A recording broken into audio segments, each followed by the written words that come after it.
मनसेचं खरं तर आता मिशन वरळी सुरू झालेलं आहे। वरळीमधील रहिवासी राज ठाकरेंच्या भेटीला गेलेले आहेत। वरळी विधानसभेमधून मनसे नेते संदीप देशपांडे निवडणूक लढणार का? कारण वरळीमध्ये आदित्य ठाकरे विरुद्ध संदीप देशपांडेंमध्ये लढत होण्याची शक्यता आहे।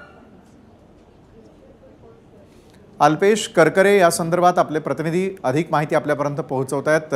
येत्या काळामध्ये मनसेचं मिशन वरळी सुरू झाल्याचं दिसतंय। आज झालेली बैठक केव्हा आणि कशासाठी? आपण पाहतोय आगामी विधानसभा निवडणुकीच्या दृष्टीने मनसेच्या हालचालींना वेग आलाय।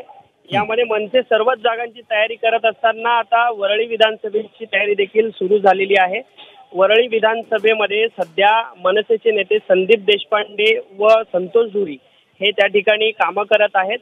तर आज वरळीतील विविध संघटना असतील, वरळीतील सर्वसामान्य नागरिक असतील, हे आज विविध प्रश्न घेऊन आज शिवतीर्थ या निवासस्थानी आले होते। त्यांनी राज ठाकरेंकडे आपले प्रश्न मुद्दे मांडले आणि लवकरात लवकर यावर तोडगा निघावा या संदर्भात या ठिकाणी चर्चा देखील झालेली आहे। मंत्री महोदयांची या संदर्भात या सर्व नागरिकांना घेऊन राज ठाकरे आगामी काळात चर्चा करणार आहेत। आपण पाहिलं तर आदित्य ठाकरे हे वरळी विधानसभेतले आमदार आहेत। त्यांना कुठेतरी त्यांच्या मतदारसंघामधले अनेक प्रश्न असताना त्यांना लोक भेटत नाहीत, तर मनसेला येऊन भेटत आहेत।